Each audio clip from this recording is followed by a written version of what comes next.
బరాబర్ మా జాగిరే కదా, తెలంగాణ ప్రజల జాగిరే కదా. పవన్ కళ్యాణ్ జాగిర్ అయితే కాదు కదా, పవన్ కళ్యాణ్ వాళ్ళ ఫాదర్ జాగిర్ కాదు కదా, మా జాగిరే కదా. మేము కదా కొట్లాడింది తెలంగాణ కోసం. ఇట్లాంటి వాళ్ళందరినీ ఎదిరించి కొట్లాడినాం కదా. పవన్ కళ్యాణ్ అయితేంది, వాళ్ళ అన్న అయితేంది, మొత్తం వాళ్ళ ఆంధ్ర సంతతంతా వచ్చి కొట్లాడితే కూడా తెలంగాణ బిడ్డలు ఏదో చిన్న చిన్న చీమలైన పెద్ద పామును బట్టి సంపుతాయన్నట్టుగా అంత పెద్ద ఆంధ్ర విషకూరల నుంచి తెలంగాణను బయటికి తెచ్చుకున్నాం కదా. ఏం ఊరుకోము, అంటే కొట్లాడినాం, మేము కడుపు కట్టుకొని కొట్లాడినాం కాబట్టి ఖచ్చితంగా కోపం వస్తుంది, ఖచ్చితంగా ఆవేశం ఉంటుంది. ఇక్కడ మీరు వచ్చి రాజకీయాలు చేస్తామంటే మాత్రం ప్రజలు ఓడిస్తారు ఖచ్చితంగా. ఇప్పుడు రాజ్యాంగం చెప్పింది కాబట్టి ఎవరన్నా ఎక్కడన్నా పోటీ చేయొచ్చు అనేదానికి ఇబ్బంది ఏం లేదు. కానీ నాడు కట్టుకోండి, అక్కడ ప్రజలను బాగా చూసుకోండి, అక్కడ ప్రజలకు హెల్ప్ చేయండి, అక్కడ పేద ప్రజలకు పనులు చేయండి. అవన్నీ సైట్ వచ్చి మా మీద పడి ఎందుకు? ఇక్కడ లేరా మా నాయకులు? మస్తు మంది ఉన్నారు కదా. మేమే ఎవరెవరం గెలుస్తాం, మేమే ఎవరెవరం చేసుకుంటాం. మా వాళ్ళు చేయగలిగినంత మేము చేసుకుంటాం, మేము బాగుపడతాం. Thank you.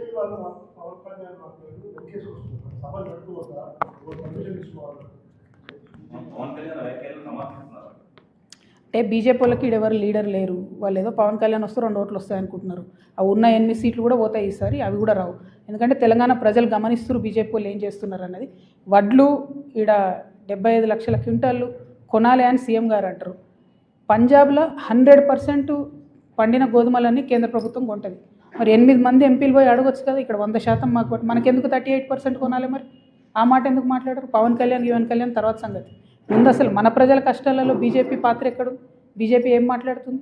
డెఫినెట్గా బీజేపీని తెలంగాణ ప్రజలు రానున్న రోజుల్లో ఎలక్షన్లో ఖచ్చితంగా బుద్ధి చెప్తారు.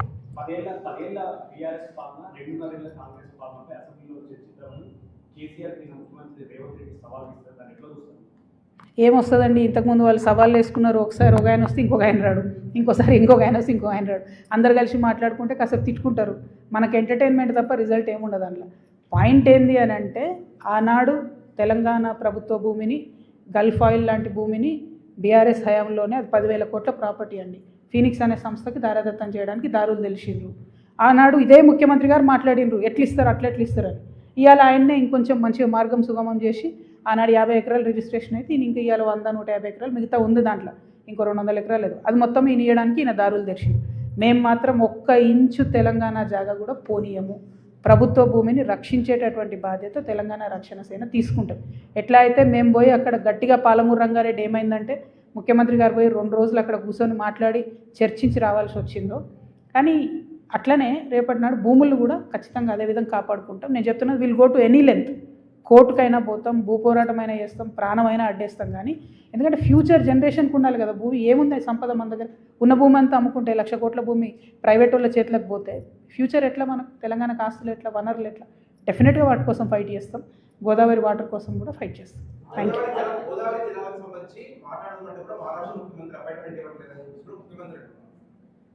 ముఖ్యమంత్రి గారికి నిజంగా చెప్తున్నా కదా, నీటి మీద అవగాహన తక్కువ ఉన్నట్టుంది. వారు పెంచుకుంటే మంచిది.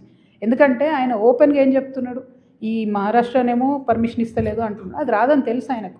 ఎందుకంటే మహారాష్ట్ర ముఖ్యమంత్రి గారే స్వయంగా అక్కడ కూర్చొని తుమ్మిడిహెట్ అనే ప్రాజెక్ట్ ఎత్తు పెంచొద్దు అని ఆయన ధర్నా చేసినటువంటి వ్యక్తి.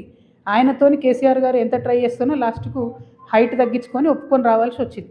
ఇప్పుడు ఈయన కాదే పనిని ఏదో చేస్తున్నట్టు బిల్డప్ ఇవ్వాలని చూస్తున్నారు. ఆయన ఇస్తలేడు అపాయింట్మెంటు. ఇక్కడ మరి ఈ రాష్ట్ర ముఖ్యమంత్రి మీకు ఇస్తలేడా? ఏపీ ముఖ్యమంత్రి మీకు ఇయ్యడా? మీ గురువు గారే కదా. ఆయన దగ్గర పోయి మాట్లాడుకొని మాకు 200 టీఎంసీలు అదనంగా ఇచ్చినాకనే మీరు 200 టీఎంసీ బనకచర్లు కట్టుకోవాలని అడగాలి కదా. జరిగే పనేమో చేయరు, కాని పనేమో చేస్తున్నట్టు బిల్డప్ ఇస్తారు. బేసికలీ అందుకే అంటున్నా, ఈ ఆఖరి బారే కాంగ్రెస్ సర్కార్, కాంగ్రెస్ పార్టీని మంచిగా 20 ఏళ్ళ దాకా బొందబెట్టడానికి వచ్చారు రేవంత్ రెడ్డి గారు. Thank you. జై తెలంగాణ.